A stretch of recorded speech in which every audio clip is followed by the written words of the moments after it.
Please rise.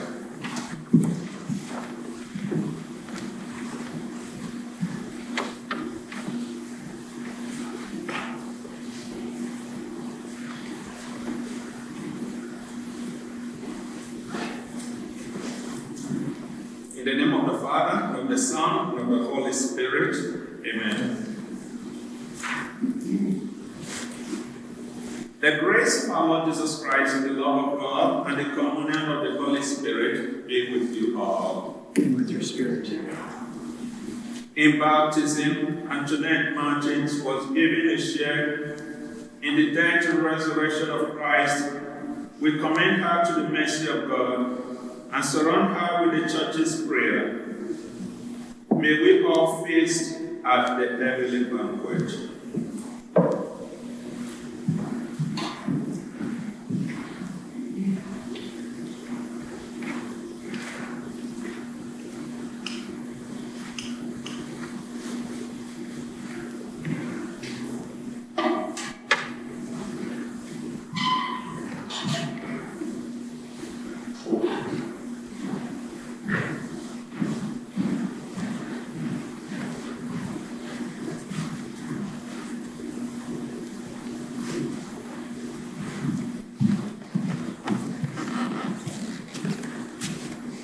Please be seated.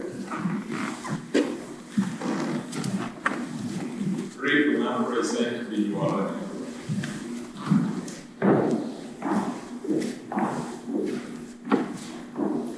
Thank you, Father. My name is Rick Lippens. I've been asked to speak a few words here today. Grandma Martens, a great lady, strong lady, no nonsense, great sense of humor, kept us in line. Antoinette Martens was born here in Canada, oldest daughter of Cyril and Rachel Milliner. The two daughters and one son lived in the Bruxelles area with Mecha and Mecha. Mecha and Mecha did farming work in the area after having immigrated from Belgium. Marcel de Milliner and Evelyn Green de Milliner were brother and sister. Before we go too far, as there are not many of us around from the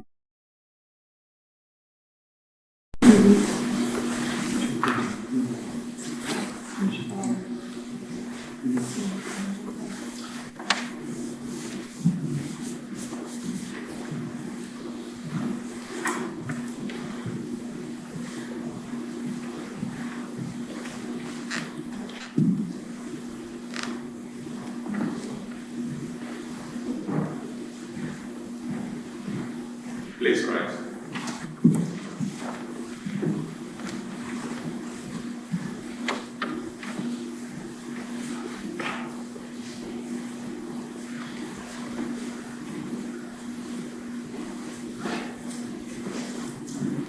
In the name of the Father, and of the Son, and of the Holy Spirit, amen.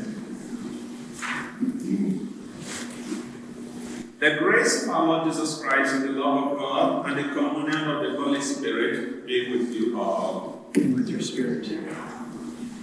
In baptism, Antoinette Martens was given a share in the death and resurrection of Christ. We commend her to the mercy of God and surround her with the church's prayer. May we all feast at the heavenly banquet.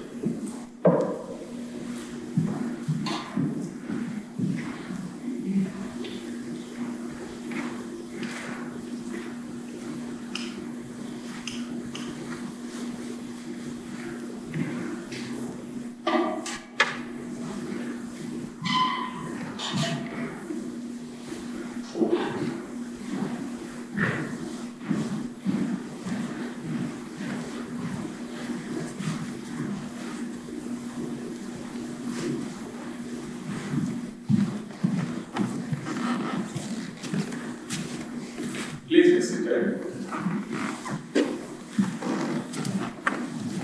Pray to now present the word.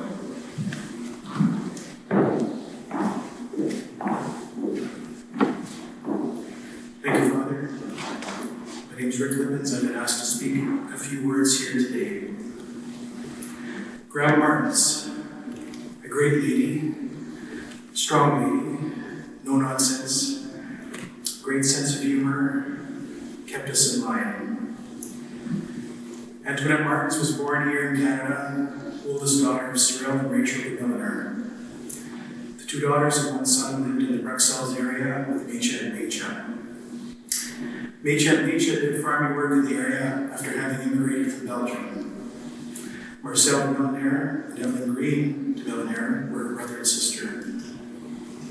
Before we go too far, as there are not many of us around from these early years, we have some memories that Antoinette's sister Evelyn has graciously offered to be read here today. I'll read them verbatim right now.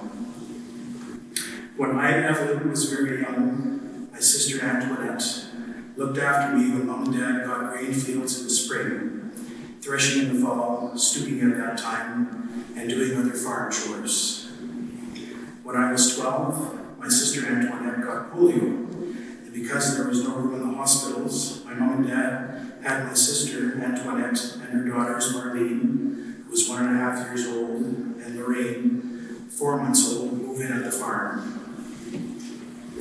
After a few months, when summer holidays came, my sister went back home to the farm, and I went to help live with them for several months. We were all a very close family.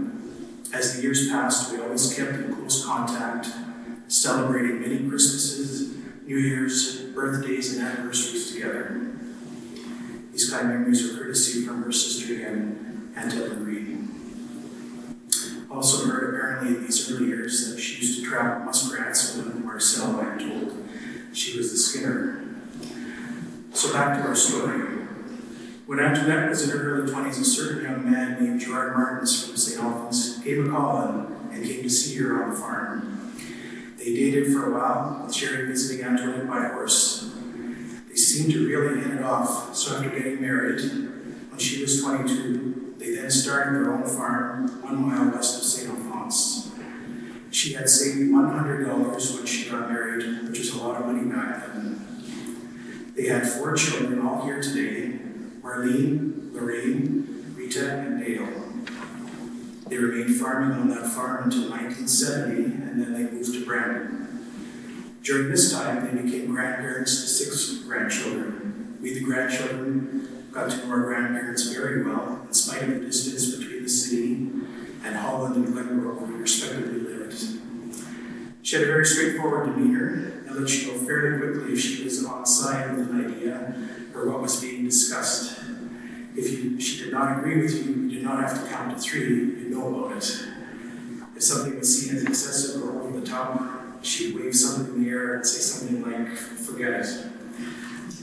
One story that comes to mind, where I crossed the line, reminds us of her strength and the dangers of crossing past her stern side. During a summer visit, my cousin Carlos and I had been a bit of a handful during one of our annual summer week-long visits. She was talking to Grandpa about something in the kitchen, and we were in the TV room in Brandon. I could tell something was up.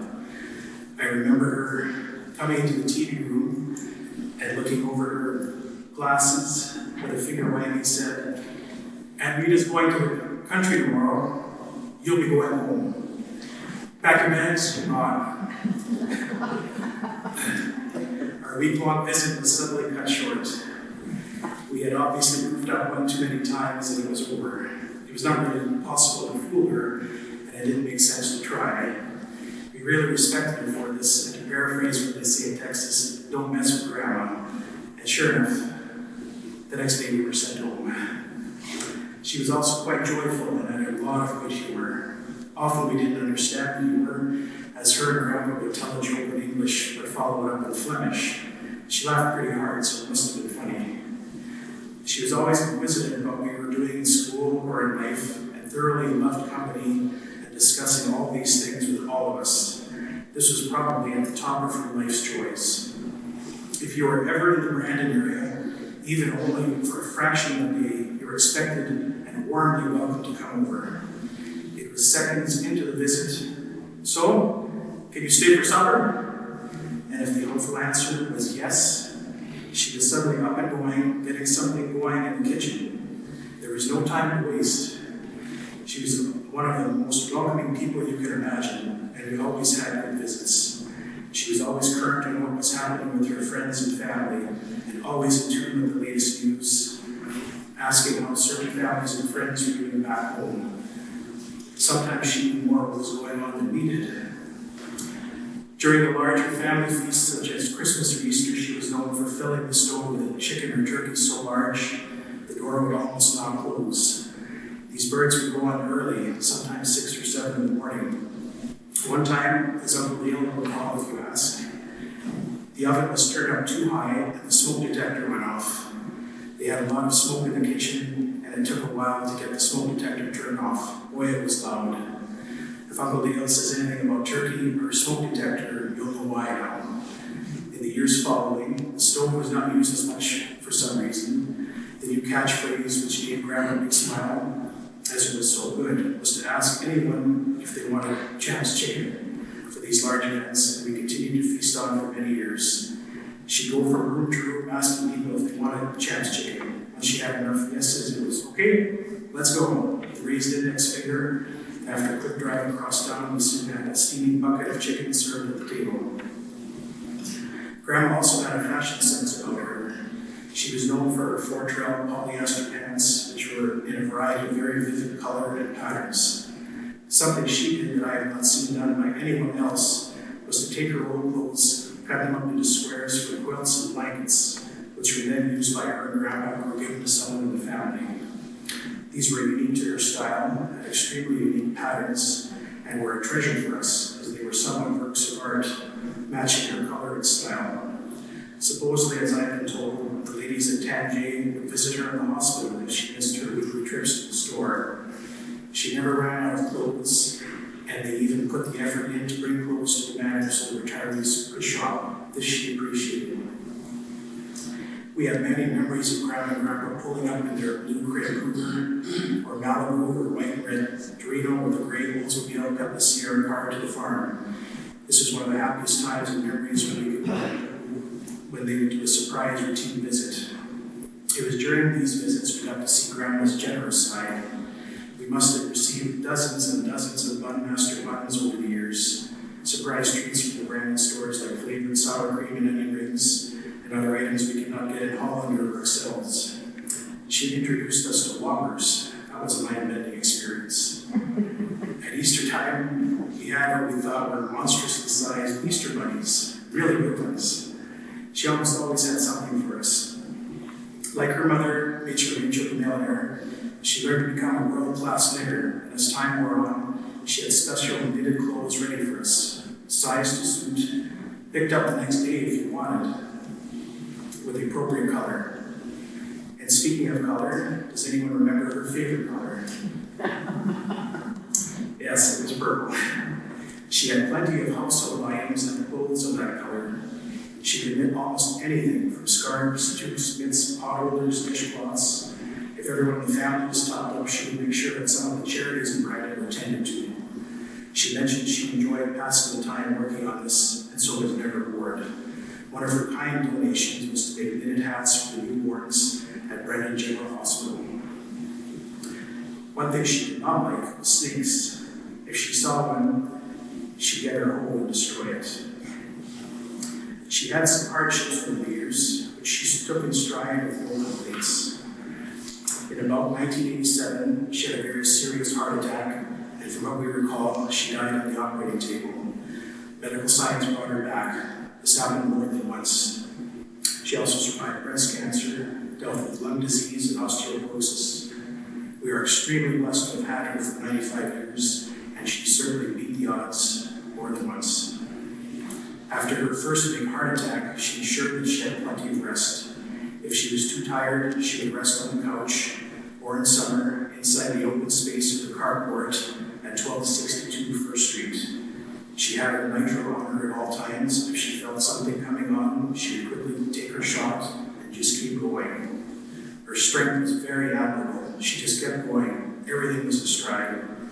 She could often be seen taking Auntie Rita's terrier dog Biggie for a walk to keep healthy. During a typical normal evening, Grandma could be seen knitting at the living room couch, sitting under the painting of the farm in St. Albans, painted by her best friend Julia Caramel, with 880 CKLQ quietly playing on the AM radio. Test your IQ, we're adding another $1 to the jackpot this hour, so we're up to $93. Grandpa might be in the TV room watching a show or reading the paper, while Uncle Dale would be dropping some dried cherry apples he had into the bucket. These were from the tree outside that Grandma and Grandpa would fill for Uncle Dale. Grandma was able to watch a TV show, hold a conversation, and multitask all while knitting. She was so adept at it. The health slowdowns did not slow her down or stop her at all much. She continued to shop and find things to give away to her family. She was often seen at Kmart sales, Woolco's $1.44 days. They were a mainstay with her for many, many years. She seemingly had almost every closet jammed to the ceiling, and yet it was so neatly packed you didn't know it. The candy dish in the living room was never empty either. It was always filled with incredible treasures she would find in the big city. These candies were forever changing with new finds. The great-grandkids would discover, as we grandkids did, there was a special closet where Grandma hid her stash. Both her and Grandma had a sixth sense, knowing that when we were in this mystical room snooping around, it would elicit a loving, "Hey, what are you doing in there?" Or, "I'm going to chase you out of there," when we were inevitably captured. I recall the door being sealed shut pretty hard by Grandma a few times after we were found out, and that ended our shenanigans, or as Grandma liked to call it, being the snoozes. In 2008, Grandpa became less well, and they moved to Victoria Landing. She quickly found a home for most of her treasures, giving much away. Even with a much smaller home, she still managed to find new giveaways for us for when we visited. Extra packets of jam, peanut butter packets would find their way home with her visitors, and perhaps one of her latest knitted creations, and some muffins. Even this past week, more clothes are still being found that she had picked up on some sales in recent months. She was an excellent shopper. After Grandpa's passing in 2017, she seemed a bit worried we would not at all come to visit as much with Grandpa gone. For some of us, her and Grandpa were inseparable, one spirit, one person. There was never any risk of us not seeing her. She was as part of us as our thumb, or as for the good book of the palm of our hand. She continued to cherish everyone to visits, made challenging in the pandemic, but fortified by FaceTime and phone calls. Had she known about COVID, she probably would have bought an iPhone to keep connected with text and FaceTime. Eventually, she would move from Victoria Landing to Rideau Park, where she spent her last year. When she made the decision to leave Victoria Landing and found out she was going to Rideau Park, she clapped her hands with joy. From Rideau Park, she continued to watch Mass every day and kept up to date on the news. She was very accepting of all these things and challenges throughout her life. Closing at this time, I think back to a prayer we said every day in Bruxelles Catholic Elementary School. I didn't fully understand its depth or meaning until these past few weeks. The phrase in this prayer, perpetual light, relates to heaven, the glory of God, bearing in mind Jesus is the light of the world, from the book of John. So with this prayer, we hope and pray there is perpetual light for Grandma. She is in heaven, and now in the presence of God. And so for Grandma, eternal rest grant unto Antoinette, O Lord, let perpetual light shine upon her. May she rest in peace. Amen.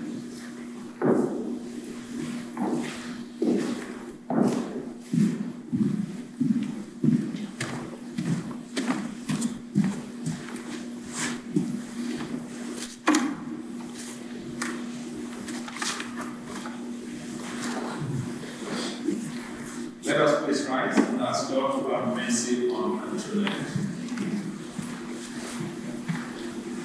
You were sent to be a contrite of heart. Lord, have mercy. You came to cause sinners. Christ, have mercy. You are seated at the right hand of the Father to intercede for us. Lord, have mercy. Be Almighty God, have mercy on us, forgive us our sins, and bring us to everlasting life. Let us pray. O God, Almighty Father, our faith professes that your Son died and rose again. Mercifully grant that through this mystery, your servant Antoinette Martens, who has fallen asleep in Christ, may rejoice to rise again through him. who lives and reigns with you in the unity of the Holy Spirit, one God, forever and ever. Amen. Please be seated now for the readings.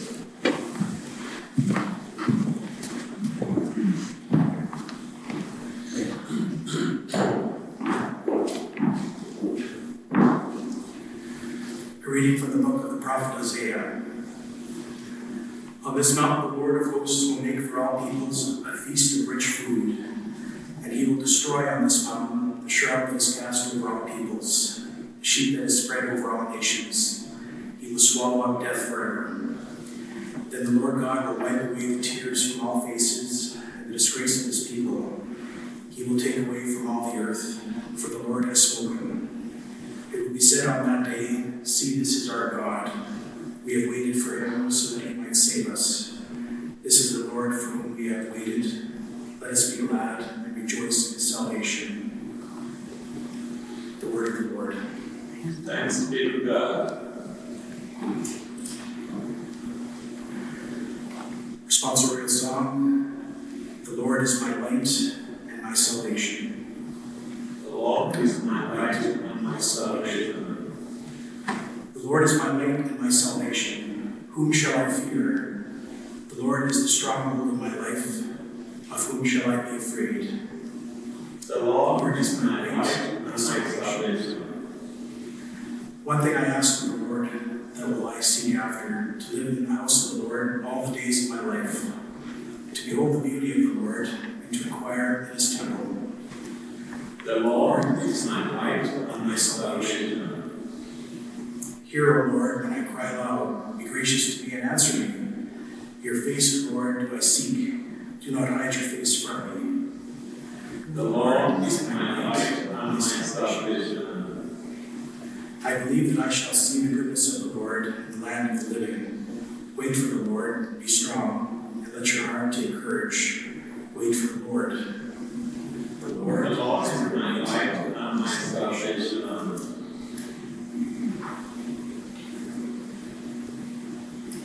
A reading from the first letter of St. Paul to the Corinthians. Brothers and sisters, listen, I will tell you a mystery. We will not all die, but we will all be changed. In a moment, in the twinkling of an eye, at the last trumpet. For the trumpet will sound, and the dead will be raised imperishable, and we will be changed. For this perishable body is put on imperishability, and this mortal body is put on immortality. When the perishable body puts on imperishability, and this mortal body puts on immortality, then the saying that is written will be fulfilled. Death has been swallowed up in victory. Where, O death, is your victory? Where, O death, is your sting? The sting of death is sin, and the power of sin is the law. But thanks be to God, who gives us the victory through our Lord Jesus Christ. The word of the Lord. Thanks be to God.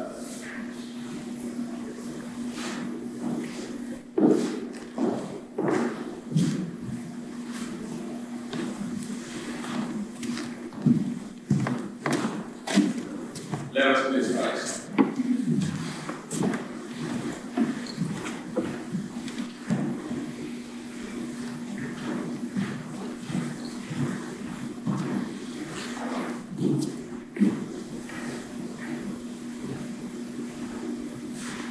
The Lord be with you.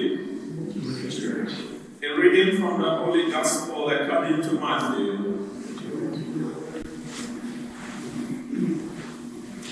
When Jesus saw the cross, he went up the mountain.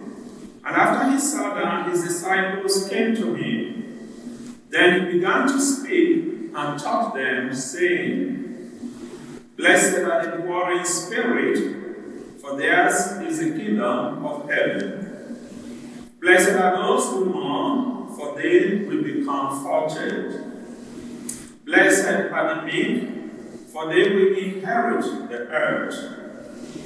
Blessed are those who hunger and thirst for righteousness, for they will be filled. Blessed are the merciful, for they will receive mercy. Blessed are the pure in heart, for they will see God.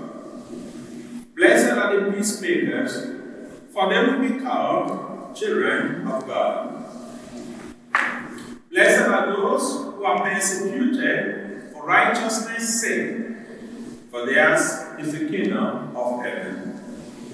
Blessed are you when people revile you and persecute you, and utter all kinds of evil against you, falsely on my account. Rejoice and be glad, for your reward is great in heaven. The Gospel of the Lord. Praise to Lord Jesus Christ. Please sit down.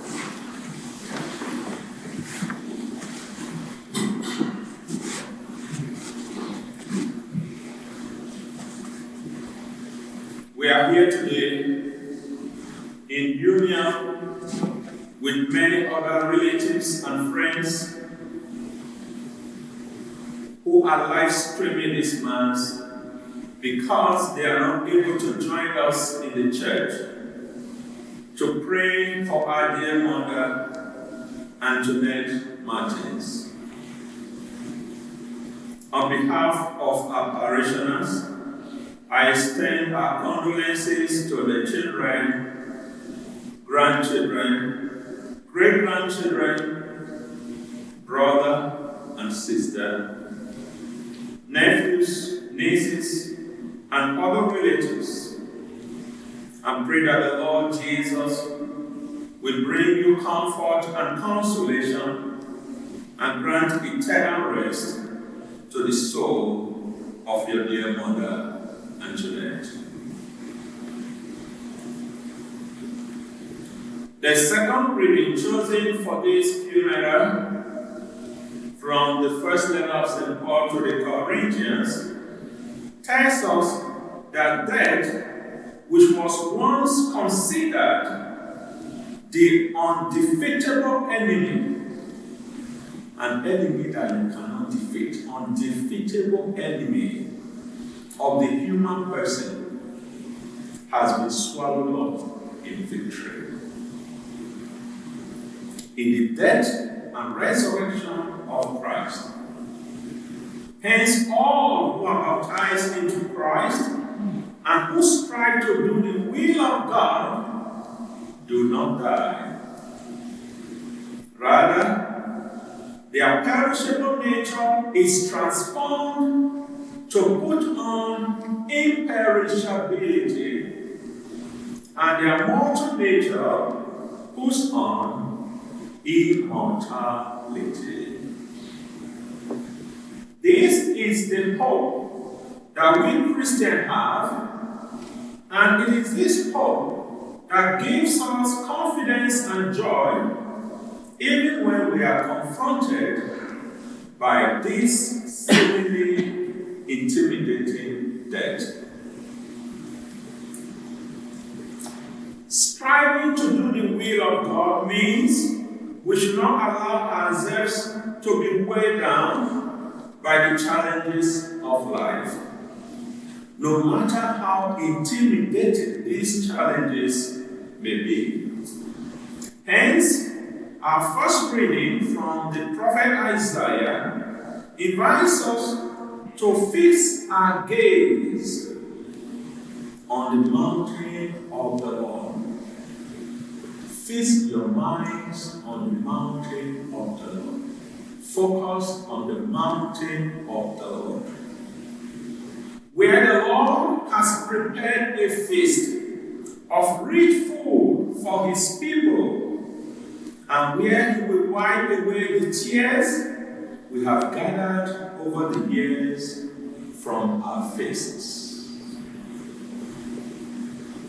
Your beloved mother Antoinette did not allow herself to be weighed down by the challenges of life. We are told she carried her cross without complaint. Because of her goodness, it was easy for her to socialize with those around her and enjoy her life smiling. She did not waste her time in gossiping and in finding faults in people. Rather, we are told she used her time for knitting scarves and meat to help others. I can testify that your mother was one of a kind.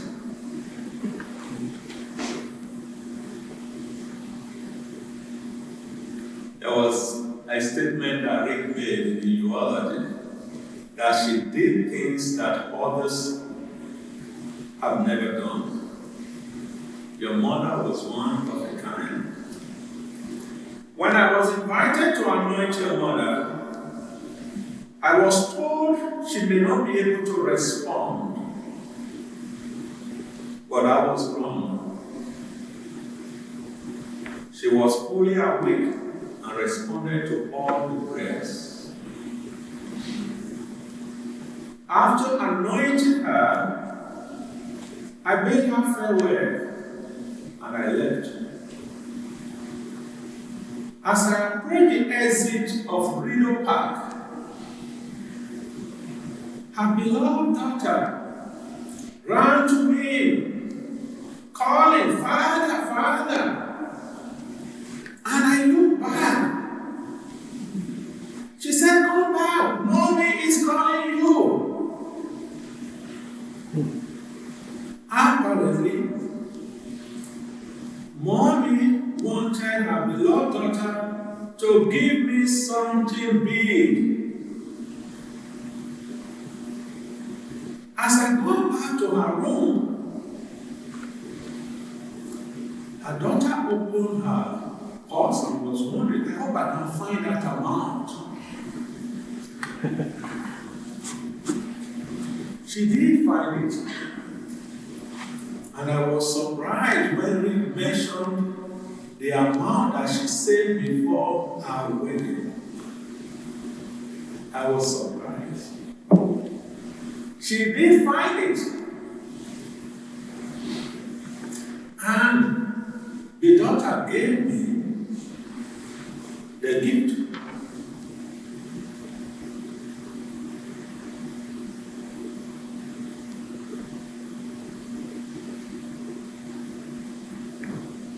And you know what happened after that?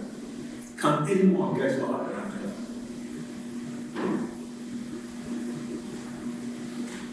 Antoinette brought her hands together and applauded. She applauded.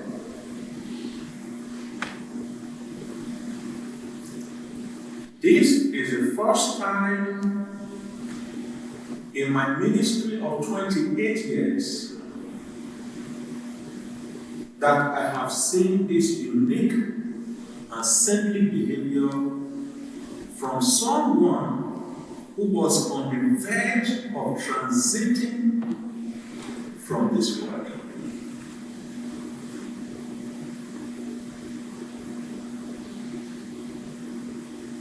I was wondering what was happening. The beloved daughter was wondering what was happening. Is that right? She was wondering what was happening. But I'm sure Antoinette knew what she was doing.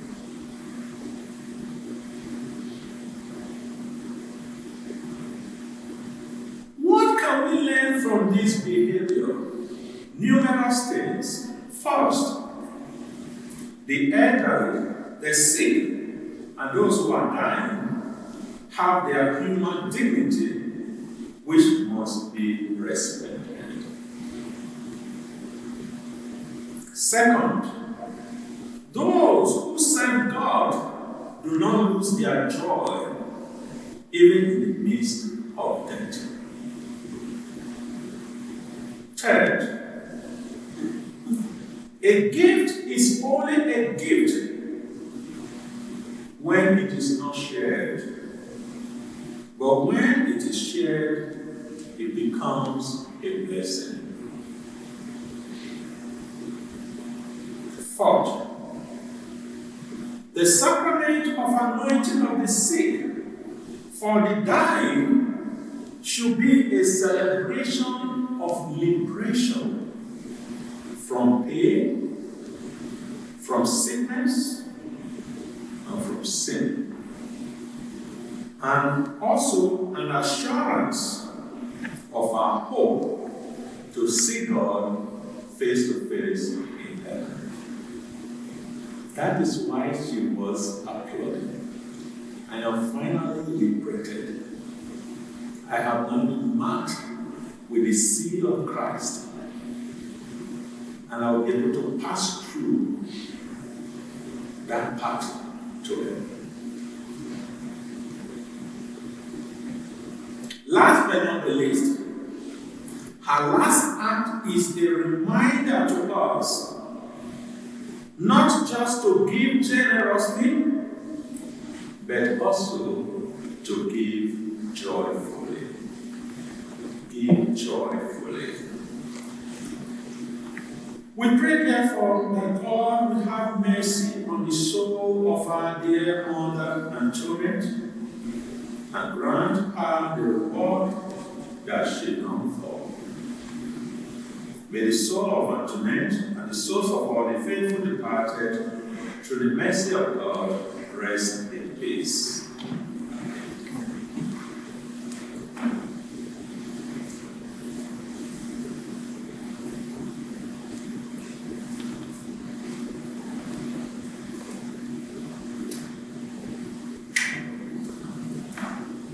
Please rise for the prayer of the faithful. Brothers and sisters, Jesus Christ is risen from the dead and sits at the right hand of the Father, where he intercedes for his church. Confident that God hears the voice of those who trust in the Lord Jesus, we join our prayers to his. Your response is, Lord, hear prayer. In baptism, Antoinette received the light of Christ, scattered the darkness now, and lead her over the waters of death. We pray to the Lord. Our sister Antoinette was nourished at the table of the Savior. Welcome her into the house of the heavenly banquet. We pray to the Lord. Many friends and members of our families have gone before us and await the kingdom. Grant them an everlasting home with your Son. We pray to the Lord. Those who trusted in the Lord and sleep in the Lord, give refreshment, rest, and peace to all whose faith is known to you alone. We pray to the Lord. The family and friends of Antoinette seek comfort and consolation in their pain, and despite darkness and doubt that come from grief, we pray to the Lord. Let us in silence add our private petitions.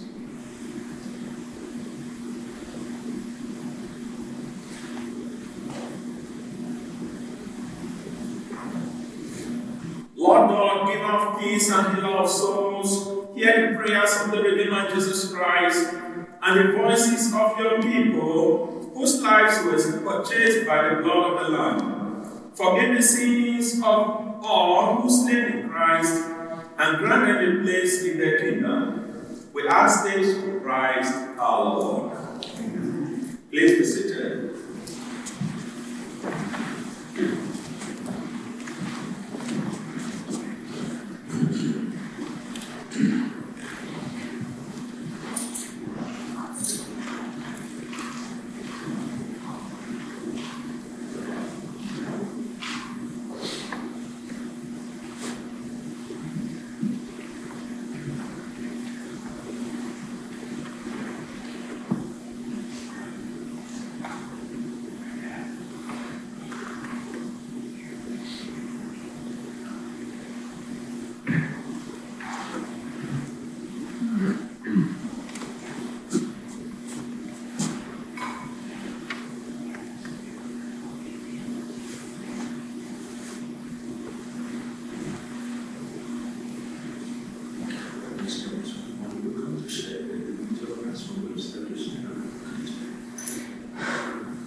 Blessed are you, Lord God of all creation, for through your goodness we have received the bread we offer you, fruit of the earth and work of your hands.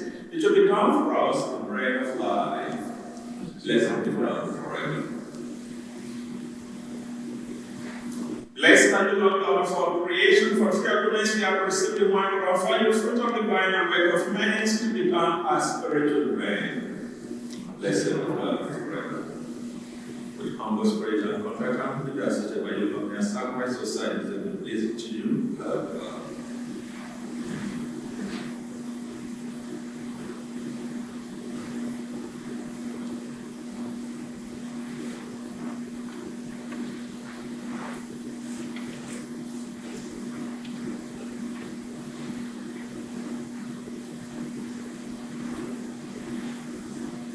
Wash me, Lord, and please me.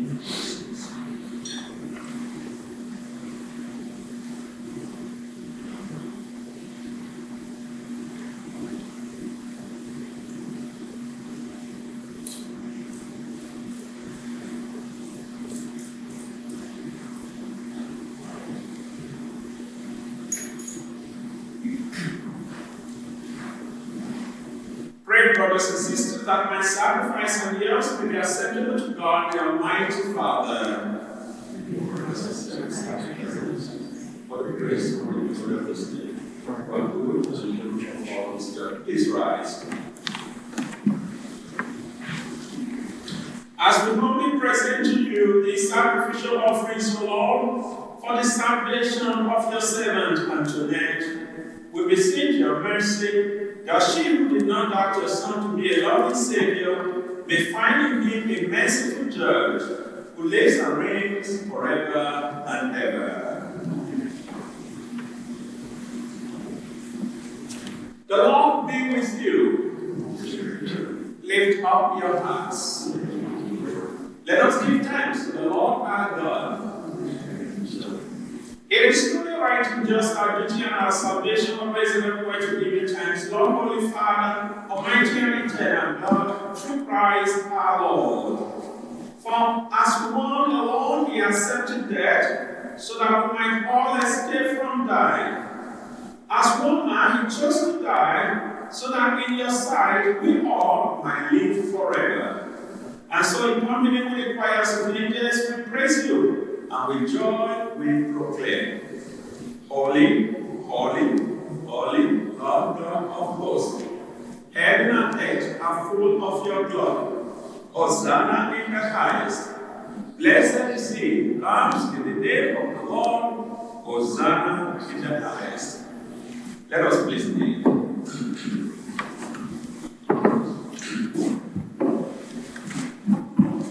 You are in the holy Lord, the fount of all holiness. Make holy therefore this gift, we pray, by sending down the Spirit upon them like it before, so that it may become for us the body and blood of our Lord Jesus Christ.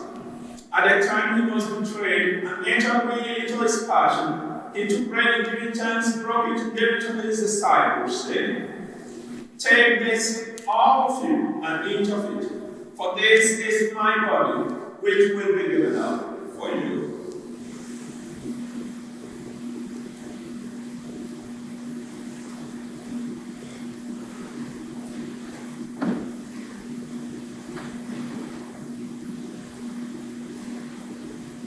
In a similar way, when supper was ended, it would be challenged, once more giving thanks, gave it to his disciples, saying, Take this, all of you, and drink from it. For this is the chalice of my blood, the blood of the new and eternal covenant, which will be poured out for you and for many for the forgiveness of sins. Do this in memory of me.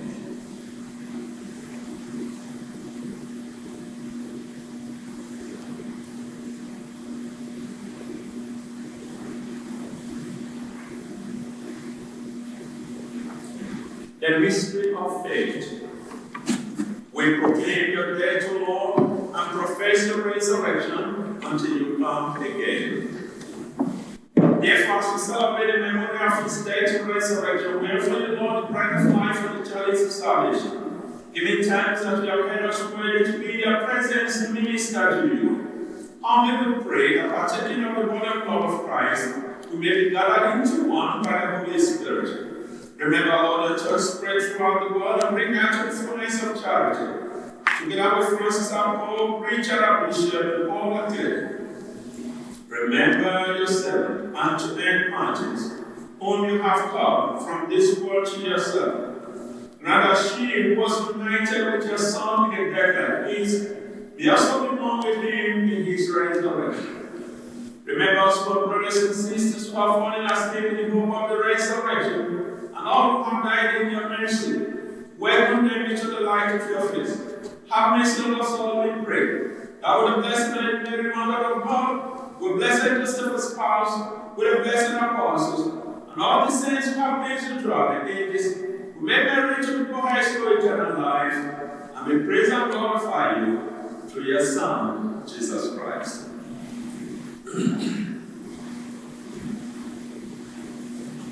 From him, and with him, and in him, O God Almighty Father, in the unity of the Holy Spirit, our glory and honor is yours forever and ever. Amen.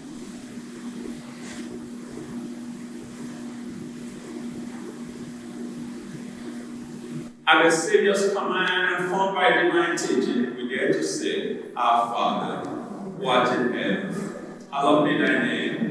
Thy kingdom come, thy will be done on earth as it is in heaven. Give us this day our daily bread, and forgive us our trespasses, as we forgive those who trespass against us. And lead us not into temptation, but deliver us from evil. Deliver us, Lord, we pray, from every evil. Graciously grant peace in our days, and with the help of your mercy, we may be always free from sin and safe from all distress, as we await the blessed hope and the coming of our Savior, Jesus Christ. For the kingdom, the power, and the glory are yours, now and forever. Lord Jesus Christ, you said to your apostles, Peace I leave you, my peace I give you. Look not to our sins, but on the faith of your church, and graciously grant her peace and unity in accordance with your will, live and reign forever and ever. The peace of the Lord be with you always. Lamb of God, you take away the sins of the world. Have mercy on us. Lamb of God, you take away the sins of the world. Have mercy on us. Lamb of God, you take away the sins of the world. Grant us peace.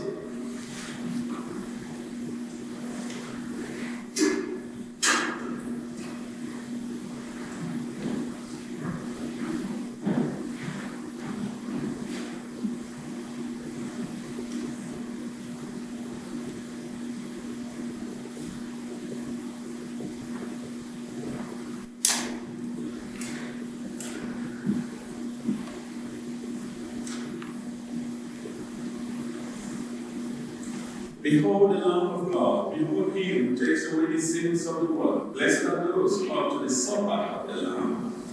Lord, I'm not worthy that you should come on me, but to listen to the word, my soul shall be healed.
nourishment of his body, food for the journey.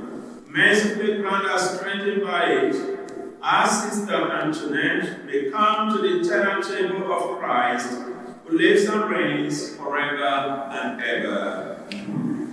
We shall now have the final commendation.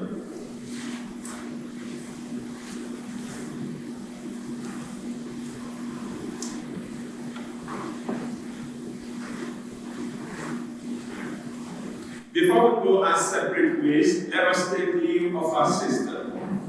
May our last farewell express our affection for her. May it ease our sadness and strengthen our hope. One day we shall joyfully greet her again, when the love of Christ, which conquers all things, destroys even death itself. As a sign of respect for our sister Antoinette, we now let this incense rise to the Almighty God who has called her to share in His glory.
Into your hands, Father of mercy, we commend our sister Antoinette in the sure and certain hope that together with all who have died in Christ, she will rise with Him on the last day.